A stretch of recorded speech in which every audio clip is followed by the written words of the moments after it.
Aloha. Will, What's what's up, up, buddy? Alex? Nice surfboard. Yeah, man. Fun taking it out here the other day. Awesome to be out here in Maui with you, man. Welcome to Maui, my friend, my colleague, my right hand. Glad to be able to experience this magical island with you guys. And I know we're going to have some people tuning in, and it's going to be I- all about Maui today. So this is exciting. I'm really excited because we're in Maui talking Maui deals, and this should be really awesome. I know, Alex, you invest in Los Angeles, and Los Angeles is, arguably one of the more expensive markets out there in the country. But man, Maui and Hawaii, they are right up there with it. So I think if you can do it in Maui, if you can do it in Los Angeles, you probably can do this just about anywhere. So it should be pretty awesome to kind of dive in to some of the stuff that you guys are doing out here in Maui. This should be really fun talk today. Yeah, the three special guests that we have today are going to be amazing because they're all active investors. They all have their niche, as we've heard in the past, and it's worth repeating. The riches are in the niches. So you got to know your business, and you can always expand and introduce other strategies, but you do have to have your core strategy. For us, it happens to be flipping, and on occasion we'll wholesale. But why are we doing this? So we can make enough to buy passive income vehicles, right? Those those multifamily, those other type of investments that will provide the more passive income. So, yeah. And it should be a great talk today hearing from these guys. Jay, where are we right now? Yes, aloha everyone. We are in Maui. Absolutely amazing office for the day. I just have to show you guys this view. Have the beach right there, gorgeous. We're able to go snorkeling, spearfishing, saw some turtles. Hey, Britt. Met a lot of people, so it's been really great. Yeah, and again, Jay, the reason that we're out here in Maui is because we hit our goals. Our goals were to take down some properties out in Los Angeles, and we've been kind of hitting those goals. And as we continue to hit those goals, you do want to celebrate the victories along the way. And so that's something that Alex has always been a real big proponent of is making sure that you celebrate the highs, you celebrate the lows, and make sure that we're doing that out here as well. So guys, I am going to just let you know, if it is your first time here in the group, feel free to use that chat button right down there at the bottom and let us know where you're from, where you're investing in, and where we can find you. So if you're on Instagram, we want to be able to find you, and other people here in the group want to be able to find you as well and connect and grow our network. So let us know what your name is, what your IG is, and what market you're investing in when you get a chance right down there in the chat feature. Jay in a second is also going to let our Facebook group, she'll post that in the chat there so that everybody can kind of get connected. Not just these webinars that we're doing, but again, guys, we are trying to build this as a full network where, we've hosted a couple of you guys out for a couple of meet and greets at a couple of our properties that Alex is currently flipping in Los Angeles. So we don't want to just limit this to the webinar, but we want to continue to, again, grow and see other people hit their targets and hit their goals along the way as well. So do keep up with us on Facebook when you get a chance, and make sure you use that chat as well. Alex, let's dive in a little bit here on Maui and let us know kind of what's going on in Maui and what to kind of expect, and then we'll go ahead and bring in some of our special guests here. Yeah, for sure. Thanks again, Will. You guys always do an amazing job of moderating these webinars. So I've been living out here on Maui for about 5 months since November, and I built some relationships with some of the investors here, and I found that there's a couple of nuances here, right? Where the skilled labor is different because we're on an island, so there's less skilled labor. There's also higher material costs because most of the materials have to be imported, right? And so there's all these little nuances, and we're slowly building the team out here to start doing deals, but I'm also not in a hurry. I want to make sure we understand the market. And that's why I built relationships with all these other investors first. I don't want to just jump into a bad deal when I don't know, the rehab costs here. I don't know certain things. So that's where we're at. And Zasha, someone that I've been kind of networking with, during this time, she's been somebody I've leaned on for advice. Mike is expert in short-term rentals. So I've talked to him a lot of times, and you guys are staying in his rental. And then also Micah, what he's been able to do and buy in house hack out here I mean, these are just all individual strategies we can all implement in our investor arsenal. So on that, guys, are we gonna bring in the first guest, or you guys are leading the way here? Let me know. Yeah, we're gonna go ahead and bring in our first guest, Alex. That's gonna be Mike, and again, really kind of cool story here. We're actually, where Jay is right now, out on the patio, and myself, I'm actually in here on the inside of the house, and we are hanging out here at Mike Neubauer's Mike's Airbnb Thank rental. you, Mike. Yeah, so again, thank you, Mike, for the hospitality and such an Special incredible guest. job that you've done out here on this particular project. So, guys, without further ado, we'll go ahead and welcome Mike here to the room. And Alex, if you want to give a quick intro on Mike, then we'll go ahead and let him kind of dive in and tell us a little bit about his story. All right? Of course, yeah. So I'm Mike reached out to me through Instagram. I think he saw that I was here on the island. He was so gracious. He invited me to come have dinner at his property. They didn't even know me that well yet, and we just started to build a relationship. Went over there, had lunch with him and his beautiful wife, and got to meet his family. And it was amazing because he's a fireman by trade, so he's been into a lot of these properties here because of work, and so it's helped him identify certain areas and also identify what to stay away from. And so he has that knowledge that that he's been on the island, I think, now for a little bit over 10 years. Also looking to do some other type of out of state investing, but just a good dude. And we also went on a hike recently, which was also amazing. So thank you for that, Mike. But I think you guys are going to really like his story because he's also transitioning. He's going to be eventually retiring from being a firefighter, and he's going to go full force, and he's going to be someone to force to reckon with. So definitely want you guys to hear his story and where he's going, because he has some valuable experience that you guys are going to be able to benefit from. But so without further ado, the floor is yours, Mike. Why don't you tell us a little bit about your story? Right on. Thanks, Alex. Appreciate it, man. Yeah, I mean, like you said, Alex, I've been here actually for about 20 years. I came out here as a landscape photographer. Before I was interested in real estate, I was traveling a lot. I graduated from the Art Institute in Colorado with a degree in graphic design and photography. And I basically just wanted to travel the world taking pictures. So spent a lot of time in Europe and then came over here. And pretty much as soon as I landed in Maui, I started growing roots. So now it's been hard to leave. The photography thing is awesome. It's still my passion and I love doing it. But as you all know, it's a very expensive place out here in Maui. So I had to find out different ways to pay for that. Yeah, there you go. Thanks, Will. That's one of my shots right there. So, I had to find out different ways to make money here in the islands. And I kind of stumbled upon career in the fire department, kind of serendipitously. It just kind of doors just kept opening, so I kept walking through them.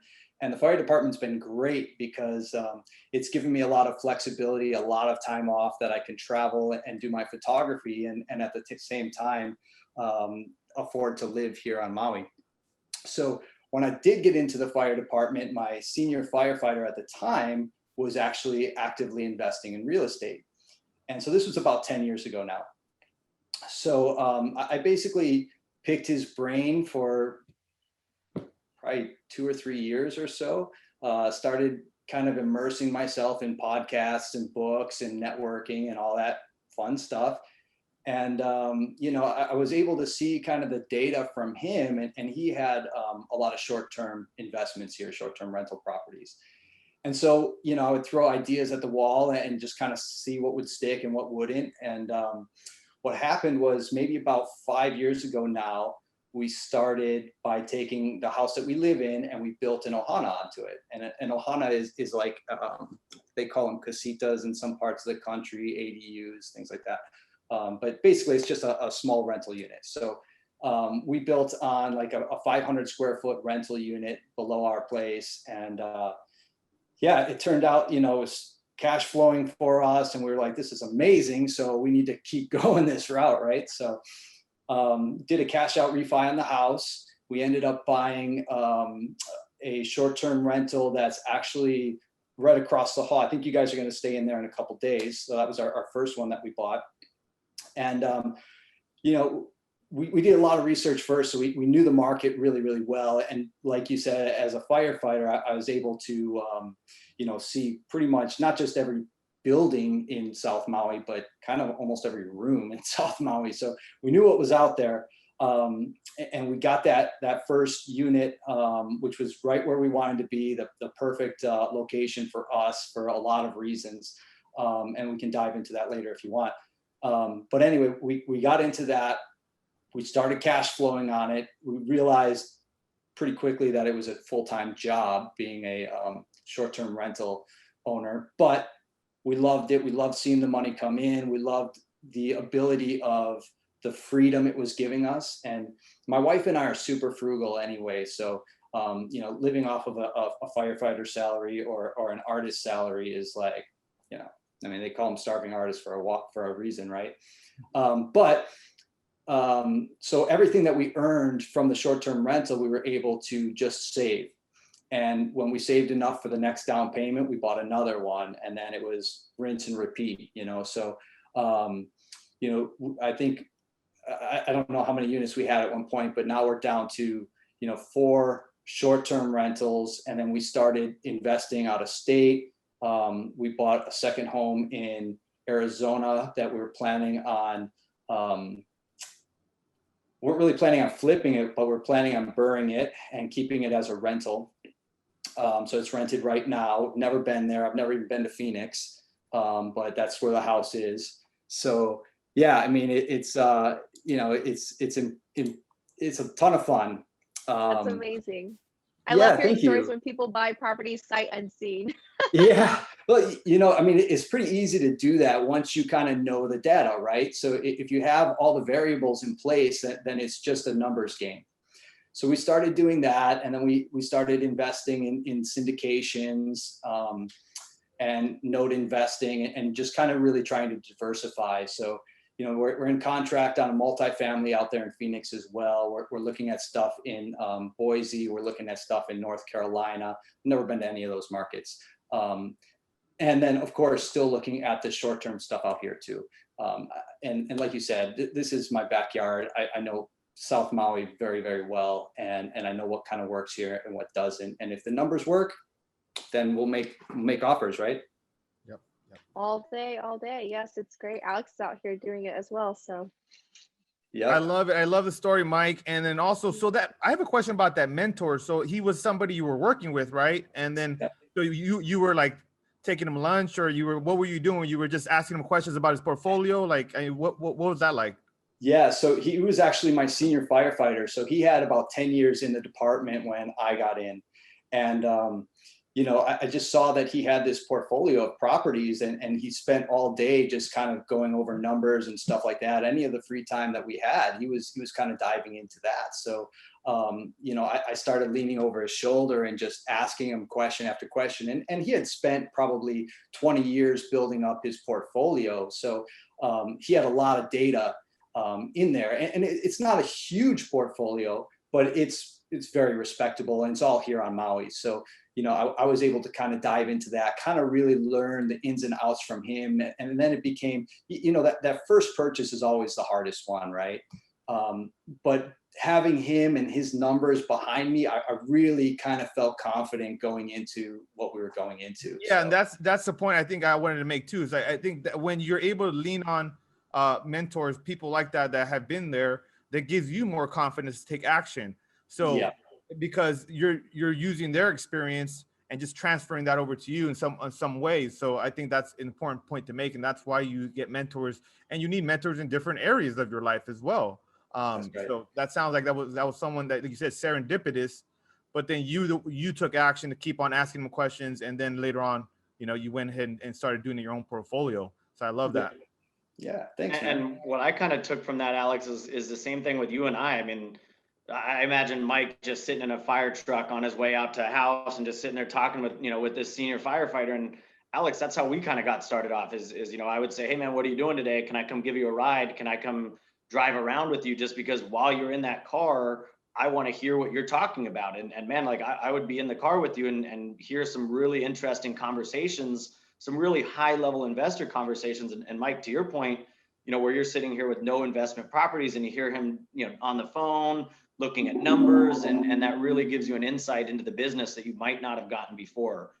So I think that's really commendable that you were able to kind of identify that person as being somebody with more knowledge than you, and then just really kind of attacking it and saying like, hey, and it wasn't overnight. You said 2 to 3 years you picked this guy's brain, and then you said, hey, now I have enough information, I have enough data, I have enough points, I'm ready to dive in and make this first investment myself. So I absolutely love that. That's great. Yeah.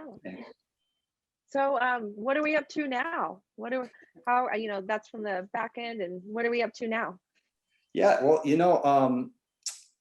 we don't have a whole lot of people that are full-time real estate investors out here in Maui. Right. At least not a lot of the big names, until recently, in the last couple of years, a few guys have started moving out here.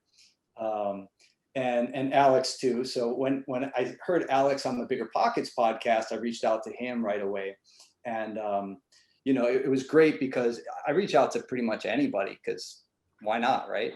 And Alex is one of the few that actually, responded, and he responded well. He was a great guy. We had the first conversation that we had was probably, I don't know, 20 minutes or so, just talking story. And it was just all really good information. And I think when I get around people like Alex and like some of these other investors that are way, way, way, way beyond where I am, it gives me a lot more confidence knowing that the road has been paved already. So I like having those kind of people near me. And with Alex, with the flips that he does and that you guys do, that's an area that I've never dived into before, but it's very interesting to me. I think it's one of the few ways to really that you can really do well here in Maui. And so it may be something that I'd like to jump into as well. So we'll see where it all goes. Hopefully Alex and I, and you guys all have a nice partnership going forward, maybe. And who knows where it leads us. But as far as our future, mine and my wife's, our goal was never to have 5,000 units or anything like that. That's just, it's not us. We're more into the lifestyle thing. So the short-term rentals are great because they do provide cash flow. And as you know, right now, very few asset classes provide cash flow. But that also helps us get to the point where we can have more passive income by investing in different opportunities. So our goal is to get from this way far end of the spectrum of active investing into the other aspect, which is completely passive. So like I said before, we don't need a lot to live on, but when we're comfortable enough, we'll step away. And like you alluded to earlier, Alex, I've got 9 years and 8 months in the fire department. Once I hit 10 years, I will be vested. And the day that I hit 10 years is the day that I retire.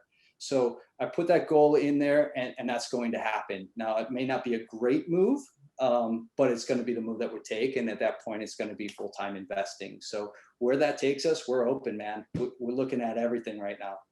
Yeah, definitely. And I know your wife now has a real estate license here in Hawaii. So she's active. I think congrats to her. She recently just got a listing. I know she's going to sell. And so that's exciting for you because you already have success in investing in a difficult market, and it seems like now you've diversified, got other asset classes going, and then but you're going to have a lot more time now. Yes. To be able to invest that, and then that's going to multiply your results and get you to your goal of a little bit more financial freedom that you already have down the road there. So I'm excited for you, man. And I'm confident that we're going to do a deal together in the future because we've already been talking about some ways for us to do deals, right? It just has to be a good fit for you, good fit for me. And I know we're working that, but the relationship that we're building though, that trust is important because when we find a hot deal, we got to be able to move on these things and move on them fast because that's what helps you land these deals. So we have the trust is built there now. You have the knowledge. I have, resource experience, some capital. You have some capital. I have no doubt that we'll eventually find a way to do a deal together, Mike. Do you guys have any other questions for Mike? Yeah, my big question was, and it's not really a question, but it's more of, I noted the biggest thing I kind of took was, again, the riches in the niches. Like Alex kind of mentioned that earlier, and I love, Mike, how you identified, hey, our niche is going to be these short-term rentals. Like we are going to crush these short-term rentals. And once we get a handle on that, now it's time to start going out, and now I can start dabbling in some other investment strategies. But I really love the fact that, again, it wasn't like, hey, we're going to just throw all of these different things at the wall. It's, hey, let's dial in that one, and then let's kind of start looking out. And in looking out, I'd love if you could kind of touch a little bit more on your Phoenix property. We have a lot of people in the chat right now that are from all across the country. I see Damien from Boston. I see people from up in San Francisco. We have people from Hawaii. We have people all over who are tuning in right now. And the fact that you were able to buy that house in Phoenix without getting there, you pointed to one thing, and it was, I looked at the numbers and the numbers matched up. Was that going back to that riches are in the niches? Like you knew your numbers and you just needed to kind of transfer that over, or how did that process kind of play out for you? Sure. So we've been looking at different markets for a long time and investing into other markets. And we've gone heavily into analysis of different markets. And, I'm sure a lot of guys do that, especially people who are in expensive markets, Boston, San Francisco, LA. So looking at these other markets, I had a bunch of different criteria that needed to fit. And one of those well, pretty much all of those criteria fit in the Phoenix market. So then I kind of dialed down Phoenix into sub markets, and Phoenix is a super hot market. I mean, it's the fastest growing city in the country right now. And that's good for everybody, but it also means that there's a lot of competition there, right? So what I did is I said, look, if I were to move to Phoenix, where would I want to be in Phoenix? Okay, so then I kind of was able to break that down. Well, do you want to be in the East Valley or do you want to be on the West Side? And for me, I was more drawn to the Southeast Valley. And so then I started looking in Gilbert and Chandler and, Mesa, Tempe, that whole Queen Creek, that whole area down there. And then I said, okay, again, if I were to leave Maui, what would I leave Maui for that Phoenix would have? Well, I'm a big outdoors person. I love the beach. I love the mountains, all that stuff. And there's no beach or mountains there. So I was like, okay. But what they do have there is they have a lot of waterfront communities. So they have like these like small gated communities and whatnot that are on the water, and you can have, boat in your backyard and all that kind of stuff. I was like, well, that's cool. I would be cool with that. So then I started following some of these communities, and I kind of narrowed those down into like, A, B, and C kind of class communities. So I started following some of those, and then I started following the prices, and I watched the prices. And as a photographer, one of the things that I do is I shoot a lot of real estate photography. So I can see when I'm on the MLS, if this guy if the listing has used a professional photographer or not. And a lot of times, especially on the mainland, they do not, right? And this is really good for investors, because if you know what to look for, you can find stuff pretty easily. So I found this house that was there, and it looked terrible. It looked like, the walls were like mustard yellow inside and like shag carpeting and everything else. And it was taken with an iPhone, and it was, everything was wrong with it. But I also knew that it wasn't as bad as the iPhone pictures, right? So I called a property manager over there. I called a bunch of property managers over there, found a guy that I liked, found a mortgage broker out there that I liked, got my pre-qual letter in, called the property manager, said, hey, I want you to put an offer in on this house.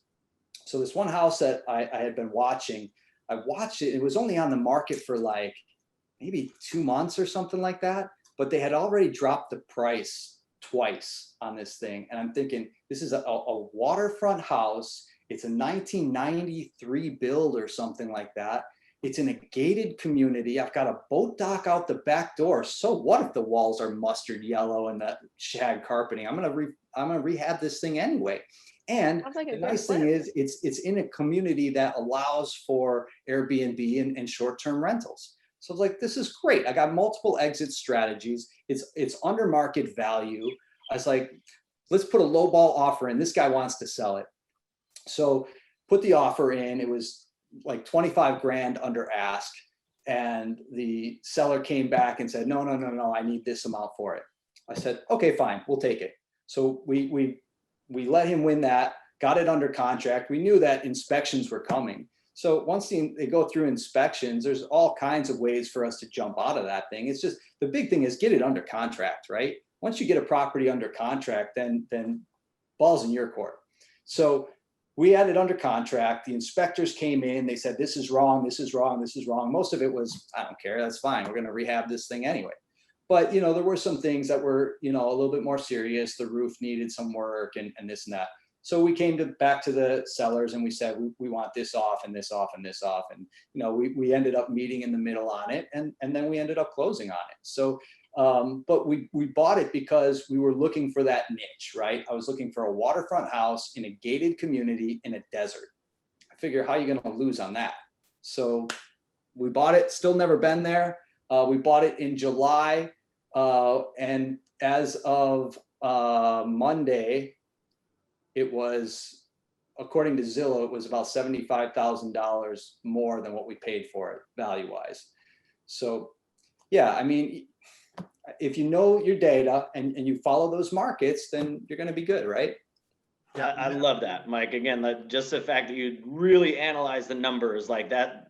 Alex preaches that, like, know the numbers, take the action, research, action, rinse, repeat. Like it really is that simple. You can do it in another market. That's how Alex was able to go to LA and now move out to Maui. It's the same thing. You just replicate that process. It's just got new data points. So I love that. Thanks, man. Well, guys, I think this was a really, really awesome way to learn a little bit more about Airbnbs and short-term rentals. Guys, I know Mike is available on Instagram, and I know he is pretty communicative on there, and we're going to go ahead and share that Instagram with you guys here as well. So if you guys do want to connect with Mike, have any questions, or if you are planning on visiting Maui and you need a place to stay, Jay and I can tell you with experience that this is a very nice short-term rental that they have out here, and Mike's definitely your guy if you need anything on that. So again, Mike, thank you so much for joining us. This was truly incredible. Really appreciate it. Thanks, guys. You, Mike. Thank you. All right. Talk to you later. All right. And guys, we're going to go ahead and when Mike gets off the screen here, we're going to bring in our next guest. Our next guest is going to be Zasha. And Zasha is also out here just absolutely crushing it. So can't wait to hear Zasha's story. Let's get her on screen here for a little bit and see what's going on in Zasha's world. Hello, Zasha. Aloha, everyone. Aloha. So Alex, what's the story with Zasha? Because I know, you've known Zasha now for a good little while out here. Tell us a little bit about how you met Zasha and kind of came into contact with her. Because I know Zasha's been doing a lot of stuff out here and definitely is one of the more talented investors that I've met. She also has the 9-to-5, which is a great connection. I have a 9-to-5 and she recently kicked the 9-to-5 to the curb and said, I'm going full in. So tell us a little bit about Zasha, Alex, and let us know what we're going to get to hear about here today. Yeah, so Zasha, I met her first through, there's this weekly meetup here in Hawaii. I mean, there's investors from other parts of the country, but predominantly it is Hawaii investors called Coffee Talk on Fridays. And she was attended a couple times. And so I added her on Instagram, I think, and Facebook. And then I just started to see her posts, and I really resonated with her message. Just always positive, always out there taking action, just getting after it. And so when I decided to move to Hawaii, I called her, had some conversations with her. She was very transparent, just gave me all the answers that I needed and just gave me some great advice. And so when we actually came, when I moved to Maui, it was funny. It's a funny story. I'm gonna tell it, but she's like, oh yeah, you should come by my project over here in Kihei. because I was actually living in the same area. And so I went over there, and then she coincidentally had a delivery of some kitchen cabinets, and she and she asked for help. So I'm like barely like day one or day two me living here, and I'm over at Zasha's project helping her like move a bunch of stuff. So she's a she's a boss lady. She doesn't hesitate to ask for help, and that's a trait I find with a lot of investors, that we ask for favors, we ask for help when we need it. You got to be able to do that. So I respected her for that, and it was kind of a funny story because she really did put me to work. It was heavy stuff, but that makes Jay and I a little bit worried because we're gonna meet up with her tomorrow. So hopefully you I'm got all the big excited. I'm delivery hoping. work done, and there's nothing left for me and Jay to do. yeah. And another thing, she was part of the same coaching program as in Ryan Pineda. So I would get to network with her there as well. But just overall, just a big heart, somebody that is a valuable resource for us here on the island, and she's helping a lot of families with these hoarder situations, and she gets some ugly deals and really helps transform these properties. And she's using the Bird method, and she's crushing it. So why don't you take the floor, Zasha, and tell us a little bit more detail about your story and kind of where you're at and where you're going. Aloha, everyone. So I'm Zasha, and born and raised on Maui. Definitely had a different kind of life here. Definitely struggled, lived in the housing, put myself through college, and chose engineering because I knew I needed to have a good degree to actually make a living in Maui because it is expensive. So when I moved home, started working, bought a home with my mom because we couldn't afford ones on our own. So we bought a duplex. And then after I got married, started having my own family, we sold it and we made about $150,000 each of us. So that kind of opened my eyes. And then when I found out I didn't have to pay any taxes on it, I was even more surprised. And so that was like, dang, there's something really to this real estate thing that I got to check out or look into it. And then so when me and my husband were looking for a home, I was like, okay, looking around 600,000-700,000. I was like, yo, if you break your leg or if I lose my job, we're losing our house because there's no way we can afford the mortgage on our own. And then I started looking online. We were renting for a little bit, sitting on that money. Started looking online, found Bigger Pockets, started listening to the podcast, and from there, I was like, okay, we got to buy a fixer-upper. This is what they're saying, the equity, BRRRR, all these kind of strategies started popping up. So luckily, my husband is pretty handy and he owns his own plumbing company. He has contractor friends. So we bought a fixer-upper. It was about $413 we bought it at. We put in $80K for the reno, and then we refinanced and got all our money back out. And I was like, whoa. And that's when, it was like all these things kept coming up where I was like, how is this legal? How is this possible? And then when I went to the bank to actually, sign the refi papers, they're like, oh yeah, if you want to open a HELOC. And I was like, what is that? They're like, well, you still have equity in the home, even though you got all your money back, you can still get, $112,000. I was like, wow. So I never knew about finances. I never knew about anything. I always grew up frugal, but it just was like once you get started on this path, you find out all these different ways that you can make money or you can pull out money without it really costing too much. That definitely pushed me towards real estate. So after that, in 2019, I bought my first flip and made $109,000 off that. But my first rental, was able to BRRRR that out as well. So basically just recycling all this money into the next property and the next property. And then last year, I bought my first multifamily unit here, and I was going to wholesale it. So I was just cleaning it up and was going to sell it to somebody else because the renovation was massive. It was a full hoarder house, like floors caving in, roof caving in. I wasn't ready. But then, this whole coronavirus thing happened, and I had two cash buyers. One had to shut down their business. The other one was like, I'm not taking any risks right now.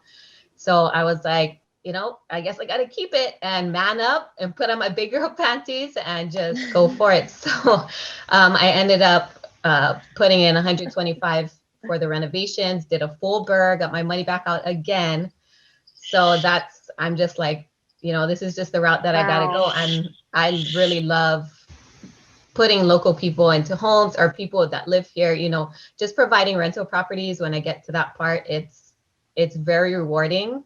I do flips for, capital as well. And I've bought a few more rental properties on top of that. But yeah, right now I'm just actively lead generating and focusing on creative finance, and currently have a novation under contract for a flip. So I'm super excited about that. Yes, excited. Awesome. Thank you, Zasha. I mean, just the progression, right? Where you kept on progressing and you kept on saying, hey, wait a minute, there's something to this. I need to look into this deeper. And like, but you were taking action constantly, doing something, the next step. And then also learning through Bigger Pockets. I also, learned a lot through Bigger Pockets through my journey. And it's been such a valuable resource, right? To constantly be learning more and more and expanding your investor's tool belt, because you want to be good at investing, but then there's so many different strategies. You got to get good at one, and then you start introducing other ones as well. Did you guys have any questions for Zasha? Because I mean, she has an amazing story. Yeah, first of all, Zasha, the chat is just going absolutely crazy right now. The people just loving your story. And I think it's so relatable, right? Because, you put yourself through college, had some early struggles. Not everybody comes from a perfect family where, it's just your next job is already taken care of for you. But you identified like, hey, I need to get a job that is going to get me enough capital to get out of the struggles that I came from. And then, like Alex said, you just kind of kept unearthing that next rock. You're like, hey, there's something more under this. There's something more under this. There's something more under this. And the big thing that I came to from hearing your story is that, again, you are still progressing. So you're now talking about a creative finance deal. So it's not even like you're done here. You said, hey, there's maybe something under this rock also. And that's just truly impressive. So can you tell us a little bit more about this novation? So when you hear the word novation and you think of a creative financing deal, tell us a little bit more about that. What are you doing with that novation, and what's your kind of plan there? So the novation is basically almost like you're teaming up with the seller. So they have a home that needs, repair or renovations done.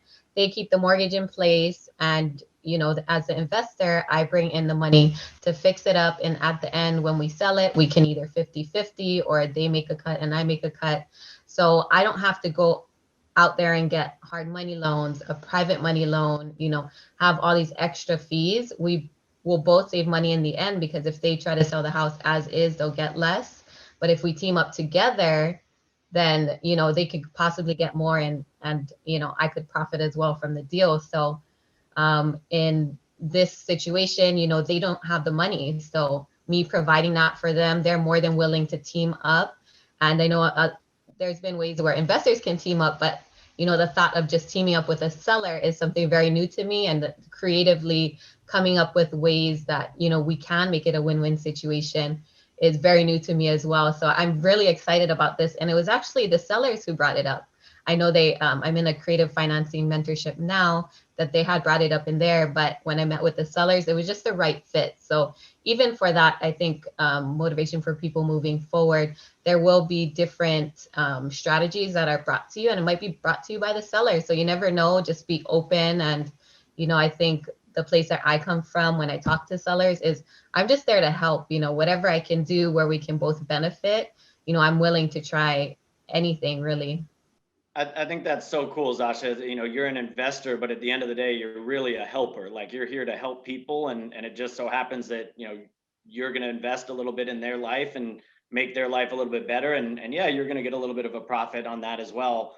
But I think it's really cool that you're actively out there trying to help people, which a lot of times you get that bad rap when you're an investor. It's, hey, I'm kicking people out of their houses, I'm doing this, but it's almost the opposite with you, Zasha. It's like, hey, I'm actually looking for ways that I can help people get out of their problems. So again, I think that's really cool and commendable. Yeah, and that's why they say that we as investors, we buy problems. We don't buy properties, because we really are doing that. We're problem solving for the seller because they have a problem usually. And this is when you're dealing direct with sellers. But I found that people want the right script, they want the right type of lead, and it's just, no, you have to be coming from a place of, what can I do to help this person get into a better situation than we're currently in. And typically when you're dealing with people that are hoarders, or people that have a death in the family, or have all types of things going on, you got to be that problem solver. It's almost like you're like a counselor, you're a therapist, you're a little bit of everything. And so that's why I talk a lot about having true empathy, because when you have empathy for other people and remove yourself from the situation, you really start to put yourself in their shoes. Okay, how can I help this person out? Now you're thinking thinking from that perspective, compared to like, oh, let me make a deal work, let me make some money. No, you're finding people that have problems and then solving those, and they happen to have problems with their real estate, and that's what we do. Yeah, and I love this community, you guys. I could not agree more. Alex, Zasha, I'm definitely looking forward to meeting tomorrow. I really love that, we do pass it forward by, making solutions for people and helping one another, with everything, like you mentioned with COVID. We did get a question from Ulysses. He said, what is something critical you might recommend adding to a novation agreement? He said, like, as a must add. And I love that question too, because Yeah. like most people in the room probably haven't done that. So Zasha, I love that from Ulysses. Like, is there anything that you've learned from just doing this that other people might want to know as well? Because I do see a Right. couple people in the chat saying they're trying to do that strategy as well in their market. So I think that would be a great tip. Well, I am working with a transaction coordinator. So she's handling all the paperwork, which includes putting a lien on the property, and also a power of attorney. So the sellers gave me power of attorney where I can make any decisions over the home as of right now while it's under contract. So I think those are two very important things to add. But whenever you're doing anything creative, I always say to seek somebody who has already done it, or talk to your title company or a lawyer or somebody else for that added layer of protection, because you never know which way it's going to go. It is a little bit risky, but as long as it kind of depends on you and the seller too, what kind of relationship you have. You feel they're going to move it all the way through. So it's definitely not for everybody, but for the right seller, and it's definitely something that has to be talked through, and you got to feel it out, and then also talk to a lawyer. Yeah, I love the part about the power of attorney. So I mean, like that gives you control of the house. Although that seller still is the seller, they still have the mortgage, they still have everything in their name. Zasha is now making those decisions on behalf of them for their property. And so I think that is pretty important. Is you are the investor, you are the one that's coming in to fix this problem, and making sure that you have power of attorney. That probably is very, very helpful for you in doing that. And I love also what you said about leaning in on your community of people that have done that before. And I know you mentioned it, but you're a part of Pace Morby's creative finance community. And I know Camo High and Rory, a couple of other people here in this room are as well. And so love the fact that you mentioned that, like, seek out people that have done this. If you're looking to do a flip in LA and you're not sure how to do it, Mr. Camacho over here might be the first person you want to talk to, because he's done it a couple of times. And if you're doing a creative deal, you're probably going to want to reach out to people that have done creative deals in the past and say, hey, what are some of those nuances? What are some of those things that I need to know getting into that? And so, again, I think that's absolutely critical information there. We did have one other question I'd love for you to answer, Zasha, before we have you hop off of here. And this is more related to the BRRRR. So with the BRRRR, we had Monica asking a little bit more information about the refi process. So I know you mentioned a couple of times being able to pull your money back out and get that money back. How did that process kind of look, and what did that kind of feel like for you to go through that? Well, I can be honest, it's not an easy process, because in the meantime, you can't be pulling, big amounts of money out of your bank account. You can't have any credit pulls, or if you do, they'll highly question it, and you could jeopardize you even moving forward with the refinance. So you have to be very careful as far as money and credit pool kind of stuff. And it takes a while. Like, mine is going on 90 days right now on my latest one. So in that meantime, you know, I'm having to come up with other ways to buy properties, which are not ideal, but getting this refi done is #1 priority for me, so I can pay out my private money lender. But yeah, so I think just having patience and not making, like how they say when you buy any house, like you can't make any big purchases. There's a lot of things you can't do, but it's going to be worth it in the end, especially if you can get all your cash out. That's some incredible insight there, Zasha. Again, I think everybody in the chat is going crazy for you and your story and just how relatable you are to everybody in here. So again, I think that's one of the main reasons why Alex, you know, wanted to have you on here as a guest is because you're so relatable. And you know, I think it's incredible what you're doing in there. I think every female in the group right now has been saying, again, you know, boss babe, crushing it, you go girl. So you know, I think you have a lot of support from the females in here, and it goes to show with what you're doing. Yeah, and thank you guys. I mean, I just want to say, like, I love hearing everybody's story, and feel free to ever reach out to me if you're ever struggling with anything or just want to know, like, hey, can we just talk for a minute, or you need some inspiration? I'd be more than willing to help you or give you any kind of words. I mean, I'm not the best, but as long as you know you're taking some action, you're doing something, you're closer to your goals than you even realize. And Zasha's Instagram, Jay just posted on there. So guys, if you do, you know, have any questions, make sure you reach out to her. Make sure you give her a follow. Aside from just doing incredible real estate stuff, she's also very active on social media, and she shares a lot of the stuff that she's doing. So if you aren't following her, please make sure you give her a follow. She shares all these tips, all the stuff that she's doing.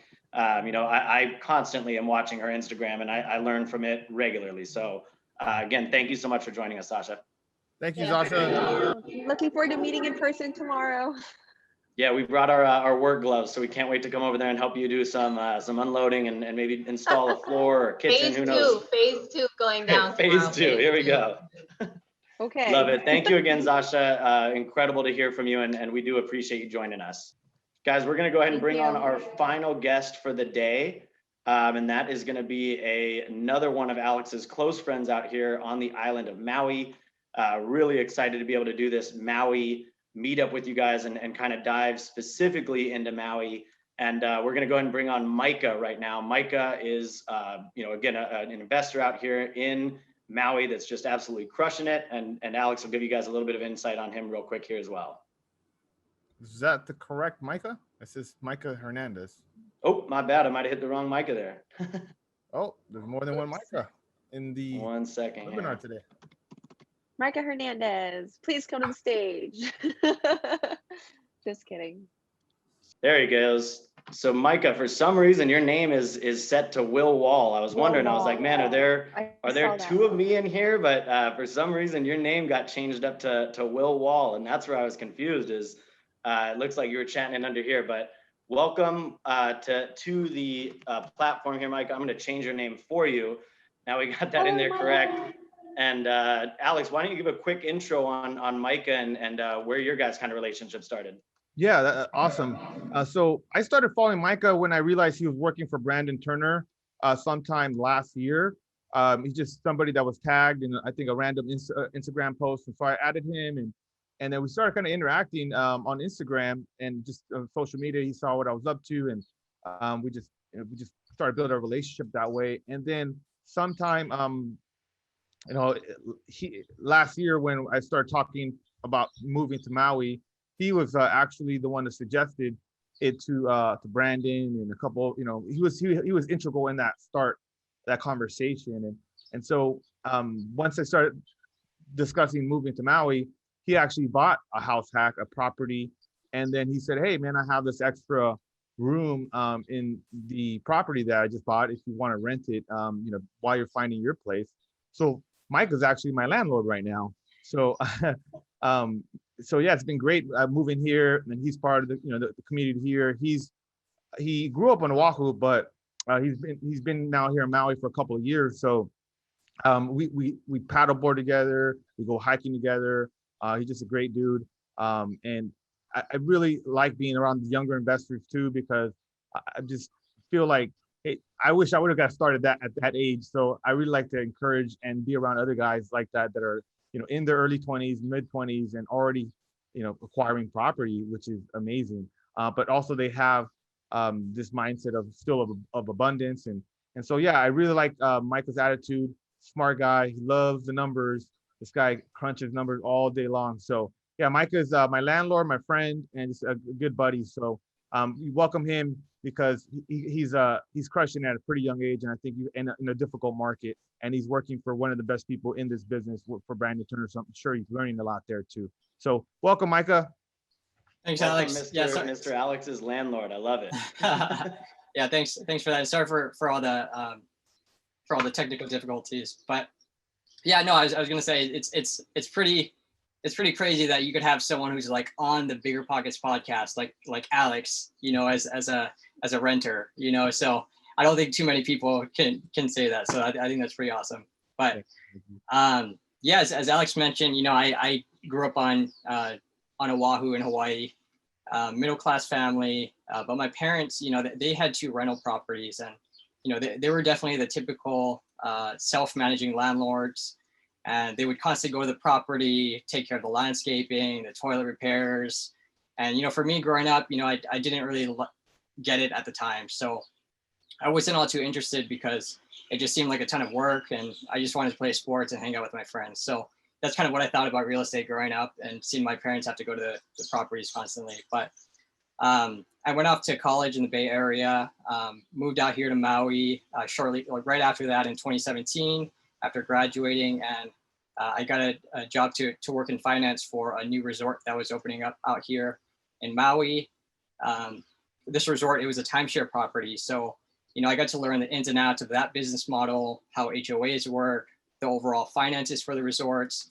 And, in a resort, there's so many different businesses that's in a resort, which is why I liked it, because, there's restaurants, there's markets, there's obviously the room revenues, there's spas, and there's non-revenue generating departments like a security department or transportation that only has expenses. So even though they don't generate revenues, they're still kind of like a mini business center that just loses money.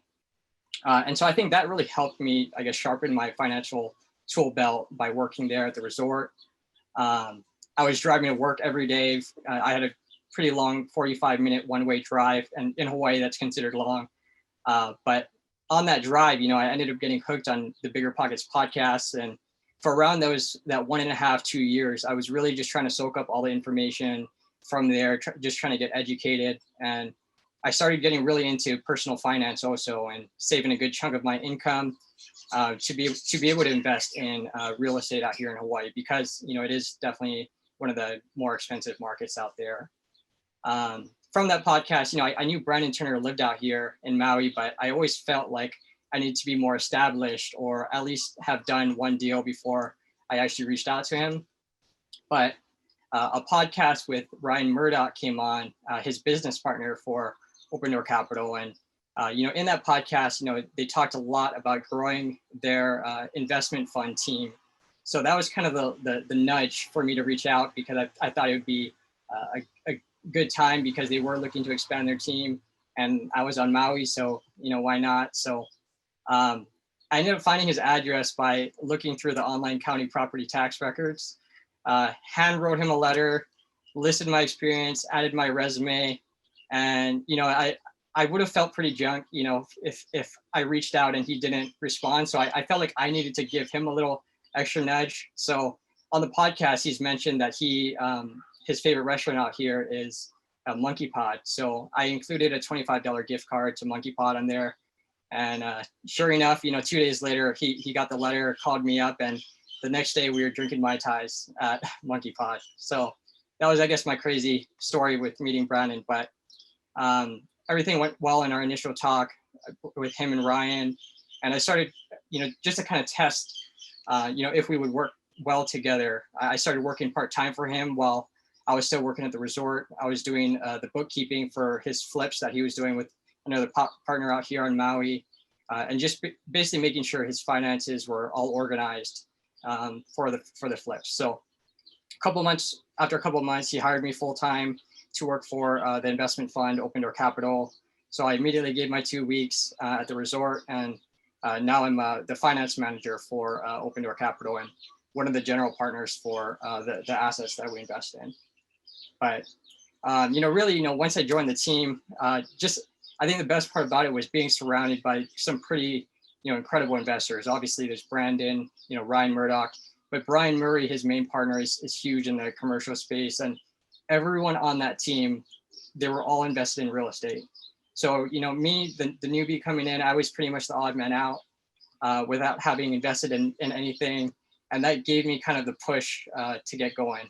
Because when you're surrounded by great investors like Alex and all these other people, then you kind of want to show that you're serious about it too. So I ended up telling Brandon shortly after I joined the team that I wanted to get a house hack by the end of 2020.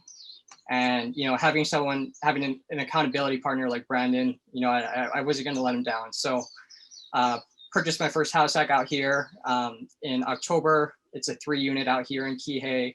And it's been awesome just, finally getting into the game, so to speak, and being able to learn hands-on and tackle the real issues that you hear on a podcast or a blog. So, yeah. And so, because I've been saving so much with my living expenses out here, and I actually partnered on this house, I actually do have another house under contract that's expected to close next week. That's another house hack that a partner is going to be living in. So, yeah, that's kind of, I guess, the intro to my story.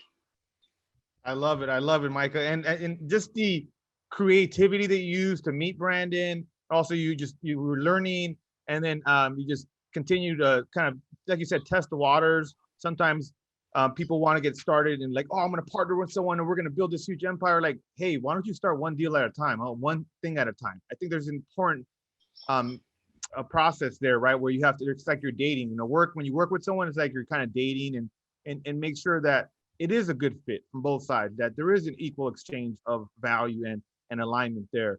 And I'm glad that you made that point, because it really is important that you're when you're on a team, that there's not too much overlap, and there is a genuine possibility to divide the labor up, and possibility for everybody to work on their strengths and to make the team stronger, for all of us to be more successful together. Like with Jay and Will, my team, the same thing. We complement each other because we have different skill sets, but we have the same goals, right? So I think that was something I took from your story, and then also that you were constantly working within your strength zone, which is you're working in this this resort where you were analyzing all the businesses. When I talk to you, you're very analytical, and I'm not. So, and I see that in someone else, I'm like, okay, that person really enjoys an analysis and data and all that. And so you've made it work, and you're a huge contributor to a very successful team because of that, because you're really dialed in on your strengths.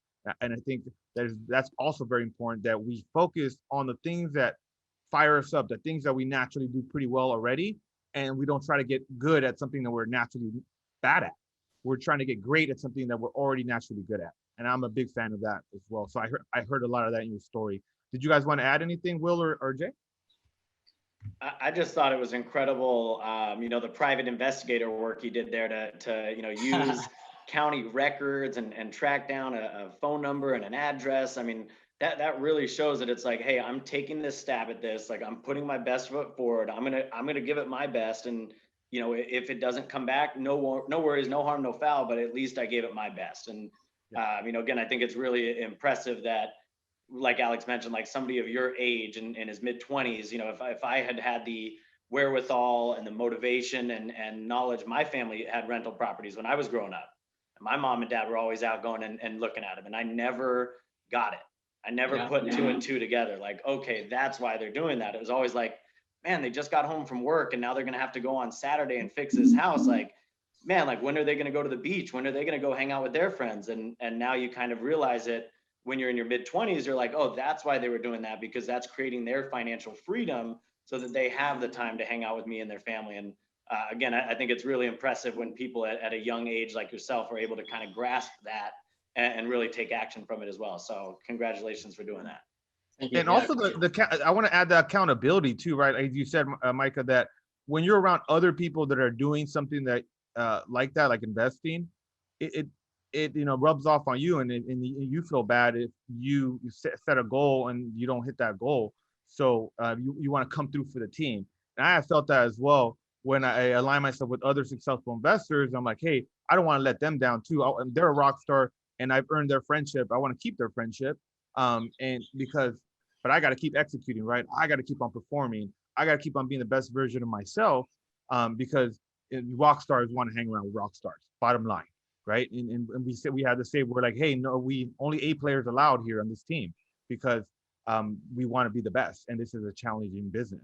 So we want to make sure that we're around the best to be the best. So yeah, man, I really like those points, the accountability, and then the creativity, all that. Great job on that, Micah. Yes. You guys have any other I love questions? this. Micah? No, I love the story as well, but I'm not telling everyone, to do that as well. It was really great that it worked out. Loved meeting you as well. And, being a young person at that age and having Alex and, like what Alex said with the accountability, talk the talk, but also walk the walk. And I think that's so important with real estate and what we do, for you to do those big things at your age. And, you're intelligent. I can tell you're very educated and that. So I think that's really beautiful. So congratulations on that opportunity. So. And Yeah. guys, I love what you said there too, Micah, about the accountability. And I just posted in the chat our Facebook group. One of the biggest things that I took when I saw Alex's house and Micah's house is they have a wall in their house which has their roommates' goals. And so they are out there, like the whole house sees it. And I think if you put your goals out there for other people to see, it really does make it so you have more motivation to hit it. Your accountability partner is Brandon Turner, and you sit there and you tell him, hey BT, I want to get a house hack. If you come back to that next meeting and you're like, oh man, I didn't do what I needed to do. I didn't call a real estate agent. I didn't call my friend who has a house hack and ask him how he did it. I didn't take those action items. That next meeting you have is going to be pretty poor. So I think having that accountability, having that wall up in your house that lets people know, like, hey, these are our roommates and these are our goals. I think that truly is beneficial. So guys, I did post the Facebook group in the chat, and I'd love it if you guys went into the Facebook group and posted your goals. Like, post your goals, let it be known, put them out there. And when you put out there what your goals are, you're going to notice that other people in that Facebook group are going to be able to help you. So, me particularly, I have an accountability group with Rory and George, 2 of the guys that are in this webinar with us right now. And, I did the same thing that Micah said. I told these guys, I said, hey, I'm getting my first house hack by the end of the year, and I'm going to do it. And I'm going to meet with these guys every day, every week, every time we need to, until I get that done. And I know I'm going to be able to do it because one of the guys in our group, Rory, just took his down. So I have that same guy, like Zasha mentioned, like Mike mentioned, I have those people that I can, I'm not taking this road on my own. They already took the bumps and bruises. All I have to do is just ask them questions and make sure I follow their directions, and it'll be a lot easier for me. So please, guys, if you get a chance, hit that Facebook group up, hit that link, drop your goals in there, make them known, and be proud about your goals. And let's see if we can help you get to there. So Yep. That's what I took from you, Micah. Again, just really incredible. If I was in my 20s and I had the knowledge and wherewithal and motivation that you did, I probably wouldn't be here today. I'd probably be hanging out with Ryan Murdoch and be out there scuba diving all day and relaxing. So keep it up, brother. You're on the way. Thank you. I appreciate that. Yes. Any last questions for Micah or anything? And everyone, like I said, with the accountability, I think it's so important. Every Monday, we have a Monday morning call with our team, Will, myself, Alex, George also in here, and we do our weekly goals. And on Wednesdays, we normally follow up and we'll say like, hey, we're supposed to do social media or follow up with a property, this and that, are we doing 5 to 10 hours of cold calls each week? And then throughout the week, we stay accountable with our team, and then they bust each other like, oh, Jay, you didn't do this by Wednesday. And I'm like, oh, no, you guys, I didn't. Thank you for reminding me, because I, got busy, doing something else. So having that team is really important to help you build each other. And like Micah said, like having that investor house with people, like-minded individuals to make you be, like Alex said, the best version of yourself is just so contagious. I think energy is contagious. So definitely surround yourself with people positive energy and good energy, and it'll bring the best out in you. All right. And Micah, the chat room was lit for you as well, man. I don't know if you were able to see it, but there were some people in here just saying truly incredible story, and again, kudos to what you've done and what you're going to be doing as well. Yeah, no, I appreciate that, guys. And yeah, I haven't been very good with, well, I'm trying to get better with, like social media and, just kind of putting out my journey out there on social media. So yeah, I mean, if any of you guys do have any questions or, just want to bounce some ideas or numbers or want me to look at a deal or something, feel free to reach out to me. Instagram is probably the best place. My Instagram is @Kabags. So you could probably just reach out to me there. And yeah, I appreciate you guys giving me the opportunity, and it's really cool to see, this webinar is kind of one of those it really puts into perspective that there's so many different ways to invest in real estate. Hearing Mike and Zasha's story, they're both killing it in their own specific niches, and I'm just house hacking. So that there's just so many different ways that you can find a way to invest in real estate, and it really is just finding that niche and picking one and sticking to it. So I appreciate you guys allowing me to share my story. Thank you, Yeah, Michael, for joining today. Question coming in from Deborah right now. She's wondering about your house hack. Was it more of a turnkey property, or did you need to rehab it? Yeah, so the nice thing about this one is I think that the pictures didn't do the house justice. So on the listing, it was listed for around 75 days. There were tenants in all the units at the time. The pictures were taken, and it was just a little messy. But pretty much once all that mess was taken out, the property was delivered vacant, and once everything was out, the bones and everything was fine. So we really only did cosmetic stuff like painting or replaced a dishwasher and microwave oven. But besides that, like it was pretty much turnkey. There's definitely a lot of things that we can do to increase the value or increase the rents, but starting off, it was pretty much from day one, actually, or day +1 after we closed, we actually rented out one of our units, and everything was rented within 20 days of us listing it, so, or of us closing the property. So everything I'd say was turnkey, but in the future we'll definitely do some bigger rehabs. Yeah, I want to make a quick point that Micah, what he just said, and I think Mike also made a similar point where sometimes you look at property that are listed for sale and the agent has done a poor job of marketing the property, right? They've not put good pictures. Mike also made a similar point where cell phone pictures on his Arizona house, like that's not good. Yeah, and they're also, when you look at a property, sometimes the pictures, make it look worse than what it really is, and vice versa.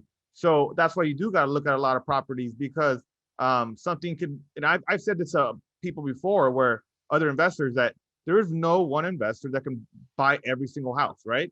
So that means if you're putting in offers regularly, you can compete.